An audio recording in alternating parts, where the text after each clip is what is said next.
Hello everyone and welcome to another Cut Rate Commander Precon Upgrade Guide, the series where we take a look at Precon decks and bring them up to cut rate standards. My name is Grazzet and today we'll be looking at the Planeswalker Party Precon from Commander Masters and its face commander, Commodore Guff, which, due to the increased price of the deck, will be bringing up from its roughly $85 price point to an increased budget of $135 after upgrades. But before we continue, be sure to like, comment, and subscribe if you like this content and would like me to continue making more videos like this in the future. And if you're feeling particularly generous, please consider buying me a coffee at the link in the description to keep me caffeinated as I work on more of these builds, or instead use our newly acquired affiliate link with Game Nerds in the description below if you're looking to purchase sealed MTG product for Commander Masters or any of the other sets that they offer for some of the lowest prices around, all while helping out the channel as you do so. Also, be sure to stick around until the end of the video to see which Precon upgrade we'll be covering next.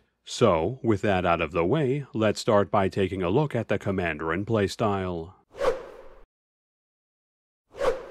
Commodore Guff is a planeswalker that can be our commander that comes into play with 5 loyalty, costs 1 and Jeskai, and has the following abilities. His passive at the beginning of our end step puts a loyalty counter on another target planeswalker we control. His +1 creates a 1/1 token that we can tap for a red, which we may only spend to cast planeswalker spells, and his -3 has us draw X cards and deal X damage to each opponent, where X is the number of planeswalkers we control. Breaking down his core stats, Guff is sporting a mid-weight CMC, an above-average loyalty for his mana cost, and a set of abilities that are all about getting additional planeswalkers into play, loading them up with additional loyalty counters, and using them to generate value. Taking a closer look at his passive ability first, it simply serves as a passive way for us to get additional loyalty counters on our walkers in the 99, allowing us to get additional downticks off of them or build up their ultimates faster,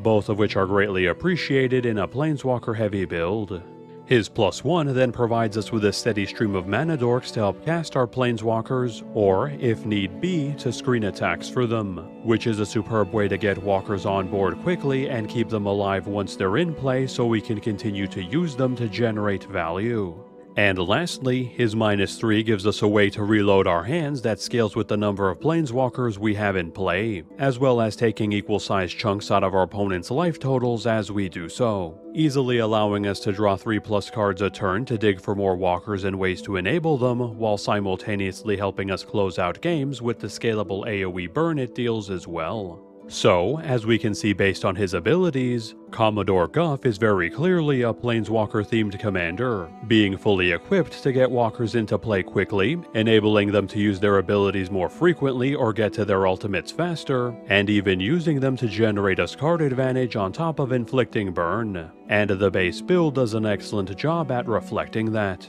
including a decent selection of planeswalkers with powerful abilities to enable and be enabled by our commander, various means to support them by either giving them more loyalty counters or getting extra uses out of their loyalty abilities, and even including a Pillow Fort sub-theme that helps us protect our walkers from incoming attacks, allowing our walkers to stick around for longer to keep generating value. That said, while this deck is certainly decent out of the box, there are a few areas in which we can improve upon to increase its performance even further. For example, despite the deck's name, this party doesn't seem to have too many guests, including only 17 planeswalkers in the 99, which is rather low considering how dependent Guff is on walkers to enable his game plan. So we'll be taking it upon ourselves to invite a few more partygoers with powerful abilities to ensure we can draw into them more often and get our game plan rolling.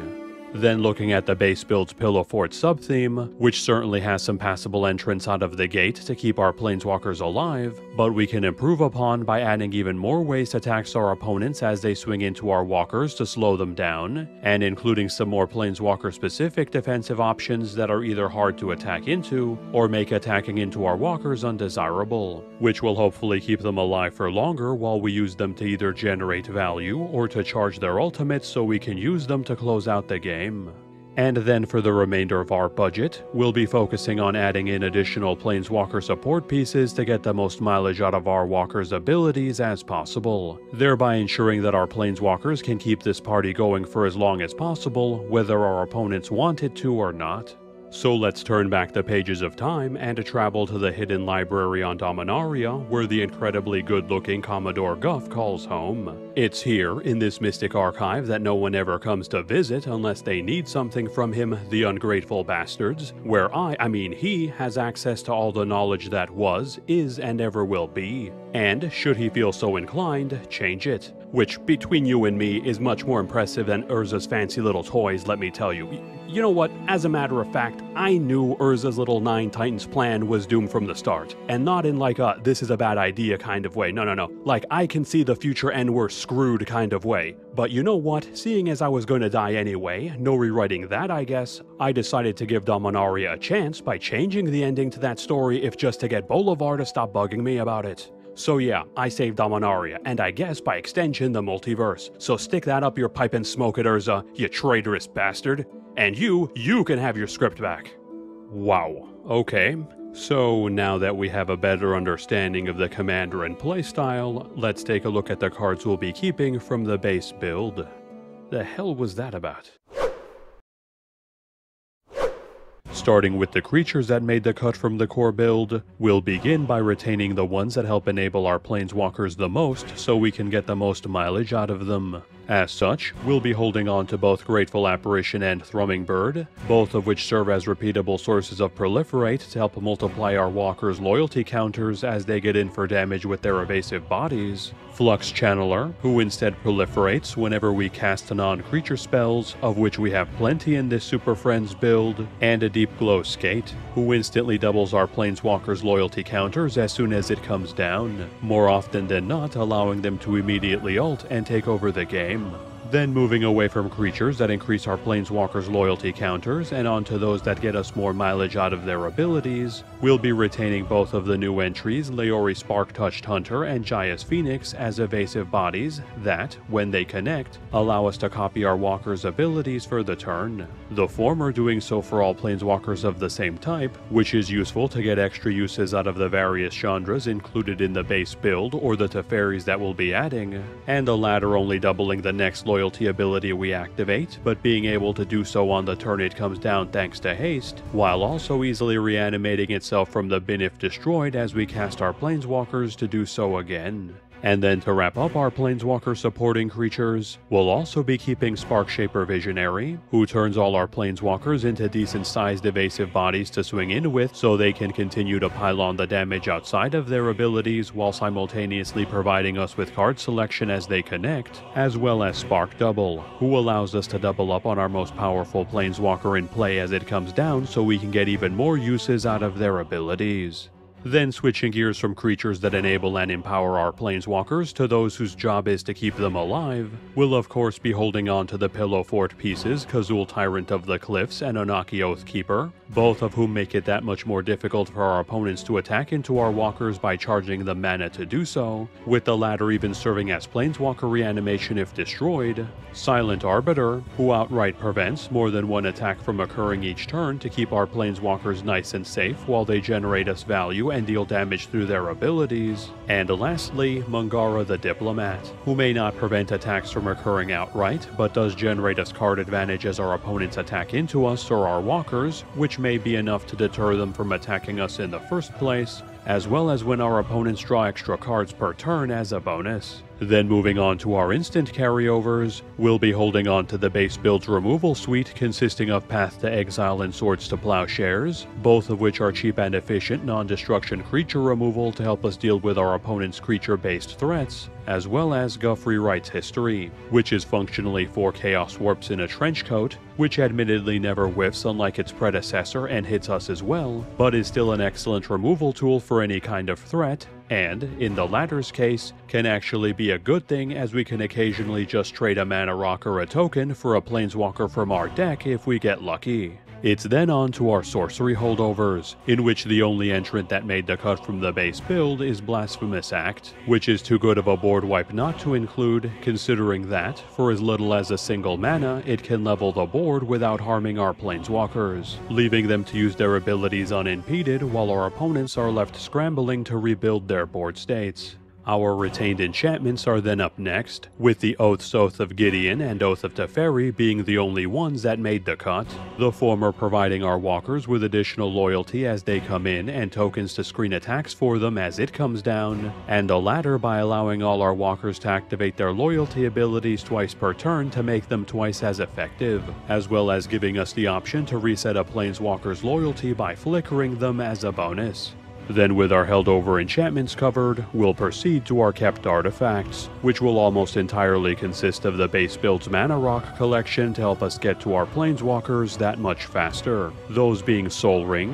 Arcane Signet, Azorius Signet, Boros Signet, Izzet Signet, Talisman of Conviction, Talisman of Creativity, Talisman of Progress, and a Felwar Stone, all of which are cheap and efficient rocks to help us speed up and or fix our mana base, Gatewatch Beacon, which is yet another mana rock to build up our mana base with, as well as a means to get additional loyalty counters on our walkers as they come into play, and Wayfarer's Bauble, which provides the build with some land-based ramp, a rarity in our colors, to further fix our mana base and get the basics we need into play to proc our battle lands and check lands so they can come into play untapped. And finally, as our only other artifact and non-ramp piece in this category, we have the Chain Veil, which is a superb reprint that allows us to activate all our planeswalkers' abilities an additional time, once again allowing us to generate additional value off of them and or allowing us to more quickly get to and activate their ultimates if we have the mana to spare.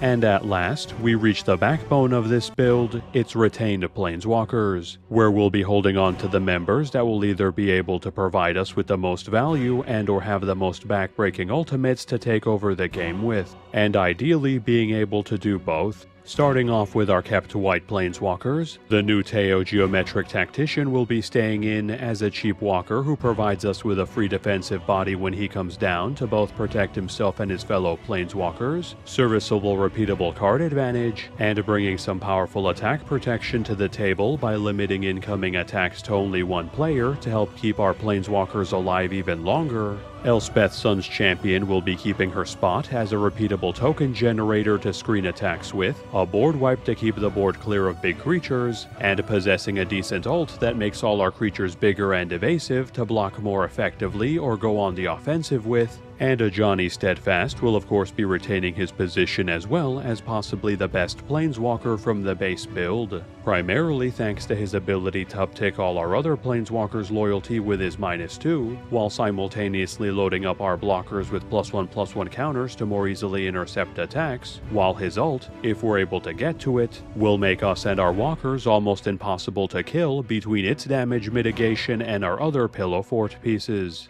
Then for our carried over blue planeswalkers, Narset Parter of Veils makes the cut thanks to her passive alone shutting down our opponent's ability to generate card advantage so long as she's in play, though the draw she provides us with is also useful to help us dig for more walkers and walker support pieces. Jace Architect of Thought hangs on to his position as a decent Pillow Fort piece that weakens incoming attacks, which only gets better as we copy it, as well as being a decent source of card advantage and having a decently powerful ult that lets us steal and cast our opponent's best cards from their decks, while simultaneously allowing us to cast our best card from our deck as well. And the new Vronos Masked Inquisitor will be staying in as a means to protect our walkers by phasing them out, bouncing our opponent's biggest attackers back to their hand, and eventually turning our mana rocks into giant indestructible beatsticks that can block almost anything effectively while still being able to swing in thanks to also having vigilance and being unblockable. Our red planeswalkers are then up next, which, to no one's surprise, consists of Chandra's almost all the way down.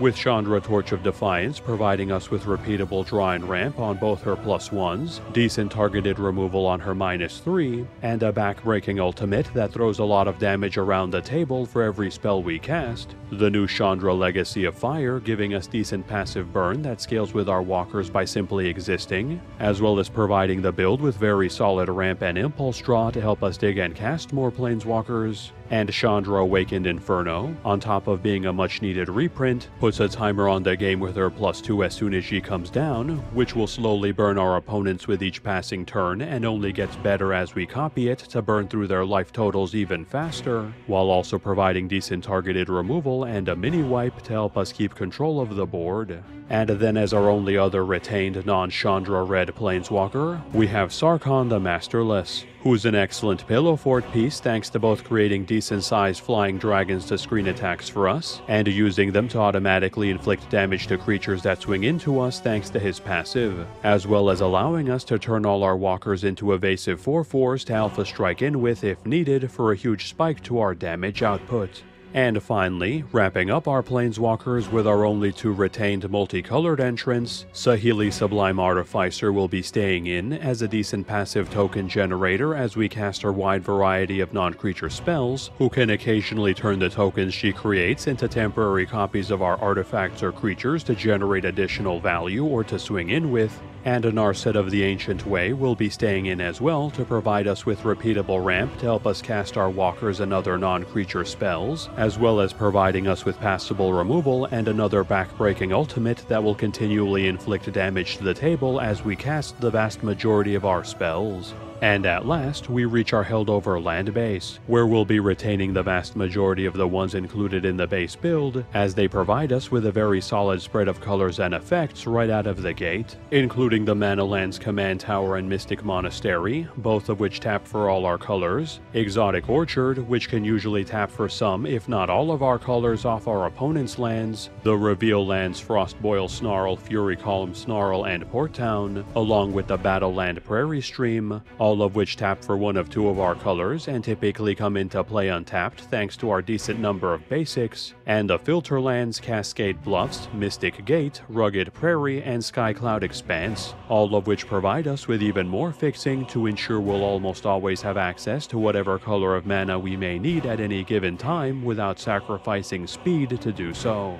We'll then also be hanging on to the Scrylands, Temple of Enlightenment, Temple of Epiphany, and Temple of Triumph, which may be slow but make up for their slow speed with the ETB Scry they provide to help smooth out our draws, which is invaluable in the early game to ensure we hit our land drops and ramp pieces to get Guff out as quickly as possible. Then looking at our retained utility lands, we'll be holding on to Reliquary Tower, which allows us to retain all the cards that our commander and other planeswalkers draw us without having to discard down to hand size, Interplanar Beacon, which helps fix our colors to cast our walkers and provide some passive life gain as we cast them to help pad our life totals, and Karn's Bastion, which gives us one more way to proliferate our walkers' loyalty counters, this time from the relative safety of our land slot. And lastly, we'll be keeping the 7 plains, 7 islands, and 4 mountains included in the base build as our basics to round out our mana base. That leaves us with a final tally of 78 cards, including basic lands we'll be keeping from the base build, leaving us with 22 cards to replace, overall demonstrating that the base build is quite good out of the box, just needing a small number of quality of life changes to help it reach its full potential.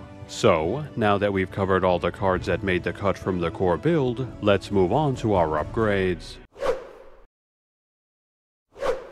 Beginning with our creature upgrades, we'll start off by making a few adjustments to our Pillow Fort sub-theme by cutting the blockers Fog Bank and Wall of Denial, which are undeniably good blockers that can stall individual attackers very effectively, and replacing them with Baird Steward of Argive and Archon of Absolution, which are better here as means to stall all-out attacks against ourselves or our walkers by forcing our opponents to slow themselves down considerably to do so, or to look for easier targets elsewhere, which is often a better deterrent than just having big defensive blockers in my experience. Then to wrap up our new creature additions, we'll be adding a few legendary entrants that help support our Walker heavy build, with the 2-slow ramp source Cartographer's Hawk being axed in favor of Mila Crafty Companion, who helps de-incentivize our opponents from attacking our walkers or using targeted removal on them by either putting more counters on our planeswalkers or by drawing us cards respectively, and, if we need to, we can cast her backside, Luca Wayward Bonder,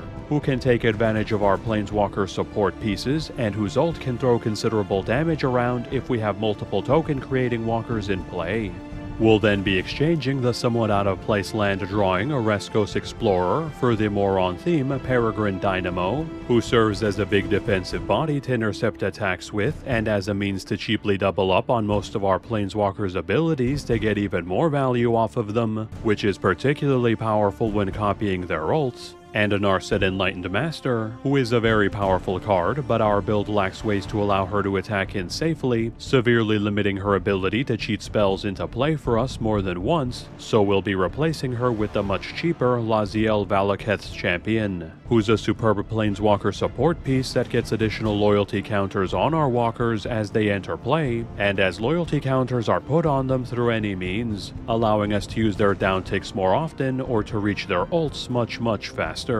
Then skipping instants and sorceries, since we won't be making any changes to those categories, we reach our enchantment upgrades, in which the only 2 changes we'll be making will be swapping out Oath of Jace, which is fine if a bit lackluster since it only provides repeatable card selection, with Rowan's Talent, whose additional loyalty ability is okay, but whose real draw is copying any loyalty ability the enchanted planeswalker uses to get even more value out of them, and axing Repeated Reverberation, which is an okay way to copy our walker's abilities, but we already have better options in the build, so we'll be giving its position to Teferi's Talent, which turns every card we draw into additional loyalty counters for the enchanted walker, and, once we reach 12 loyalty, lets us use all our walker's abilities on every player's turn, which is undoubtedly backbreaking for our opponents with the sheer amount of repeatable value and disruption it allows our planeswalkers to generate. Similarly, our new artifact additions will see only 2 changes as well, the first of which being the much too indiscriminate board wipe Nevinral's Disc being scrapped to make room for Ickermoon Gauntlet,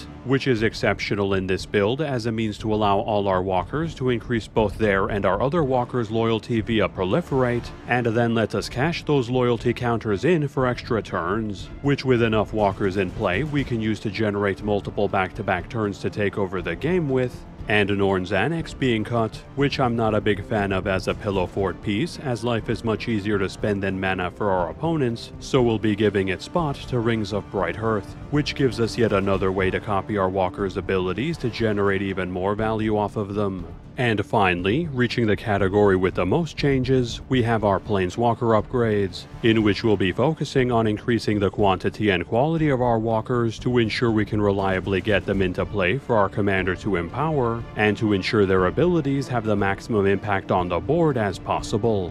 So, starting with our lone white Planeswalker edition, we'll be cutting the Wanderer's protection and high power removal in favor of her upgraded form, the Eternal Wanderer, who provides decent token creation to intercept attacks for us or for us to swing in with, a delayed flicker effect that we can use to hit our opponent's creatures and artifacts to get them out of the way or to slow them down, and, if needed, a non-destruction wipe that leaves our best creature in play while leaving our opponents with their worst, which we can use as soon as she comes down to retake control of the board immediately. Then moving on to our new blue Planeswalker editions, we'll begin with a wave of Teferis coming in to empower our walker lineup, with Jace Beleren's Draw and Mill being replaced with Teferi Master of Time, whose repeatable card selection and phase-out removal are solid, but his main draw is being able to use those abilities on our opponent's turns by default, and, once he gets to 10 loyalty, allowing us to take 2 back-to-back turns, which in this build he can get to quite easily, and we can even do on our opponent's turns to interrupt the turn cycle.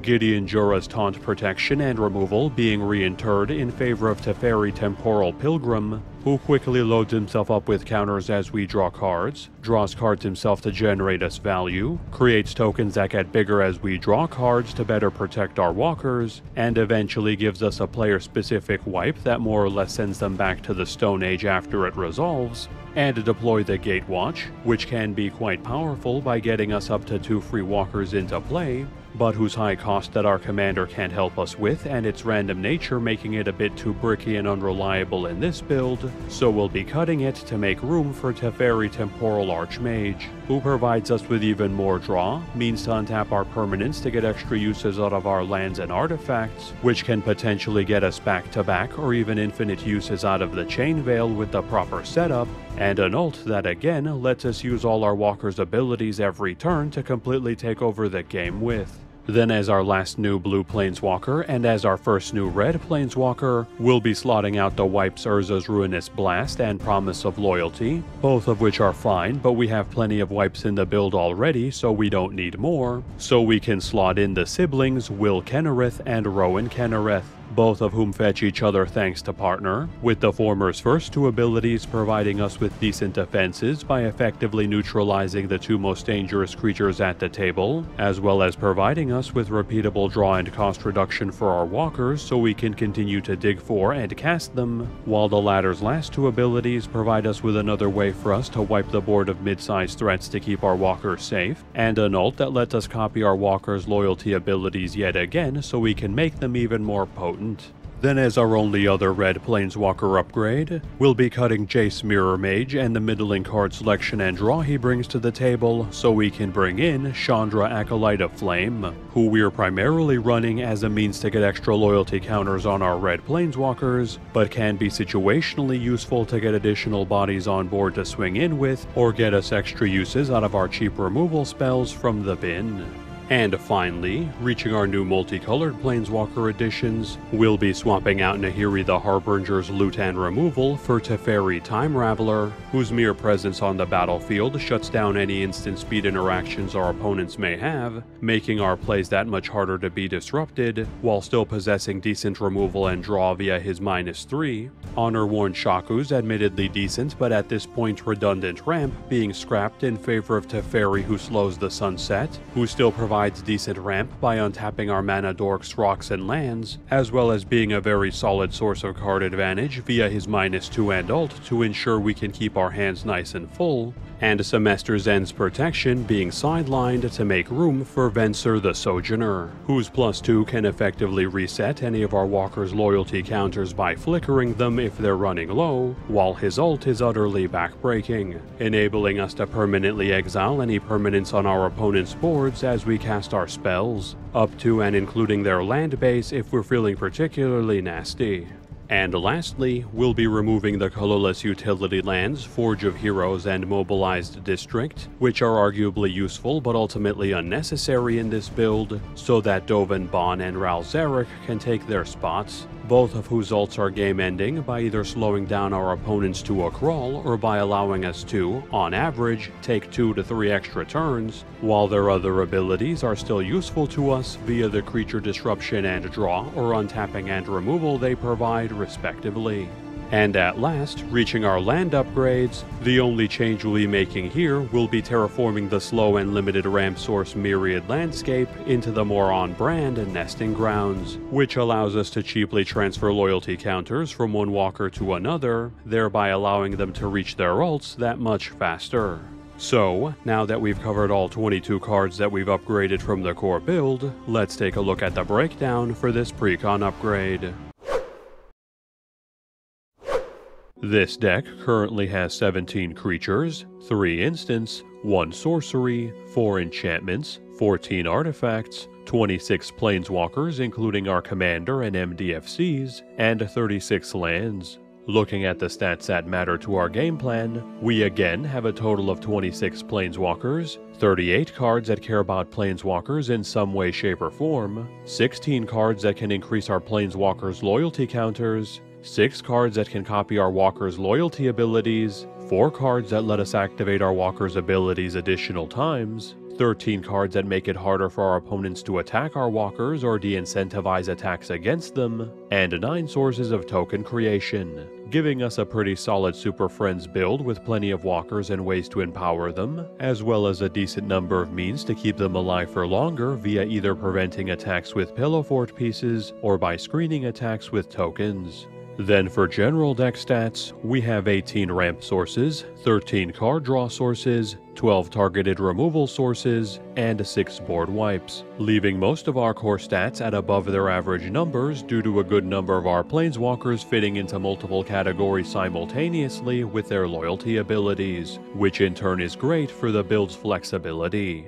Looking at our mana curve, we have 4 1-drops, 11 2-drops, 16 3-drops, 16 4-drops, 10 5-drops, 6 6-drops, and 1 9-drop, leaving us with a mid-weight curve that aims to get Commodore Guff into play as quickly as possible so he can begin creating mana dorks to help cast our other walkers, followed by pillow fort pieces to prevent incoming attacks and additional planeswalkers to generate us value and disrupt our opponents even further, until, thanks to our Planeswalker support pieces, we'll be able to overwhelm our opponents with our walkers' powerful ultimates and completely take over the game. The final price of this build then comes out to be $134.59 after upgrades. This price does not include tax or shipping and assumes that the price you paid for the Precon was $85. The price of the cards was calculated by using the cheapest listed marketplace price on TCG Player at the time of this recording. Taking a look at some potential side grades, we can consider swapping out Teferi's talent for Urza Assembles the Titans, which has us trade out empowering our existing walkers in the long term for getting more walkers into play and providing them with a power boost in the short term, and Rowan's talent can be exchanged for Whirlwind of Thought if we'd rather generate more card advantage in lieu of getting more mileage out of our existing planeswalkers' effects. Then for further upgrades, Dovinbon can be traded out for Dak Faden, whose cheap cost and ability to permanently steal any artifact away from our opponents is incredibly potent. Jace Architect of Thought can be benched for Narset Transcendent, who provides us with draw that takes advantage of our large amount of non-creature spells, while her ult can range from being incredibly annoying to utterly backbreaking by preventing our opponents from casting non-creature spells. And a Blasphemous Act can be replaced with Ugin the Spirit Dragon, who serves as a more expensive wipe that we can scale and hits more permanent types, while also providing us with repeatable targeted removal, and a powerful ult that reloads our hands and lets us load up our board with walkers and other permanent types from our hand after the draw when we use it. And lastly, we can cut either Rowan or Will Kennerith to make space for the incredibly powerful Teferi Hero of Dominaria, whose draw and removal would be plenty powerful enough on their own, but whose ultimate is the definition of game ending by exiling huge swaths of our opponent's boards, including lands, every time we draw a card, which is appropriate considering a good chunk of change will be vanishing from our wallets if we want to be able to put him in our deck in the first place.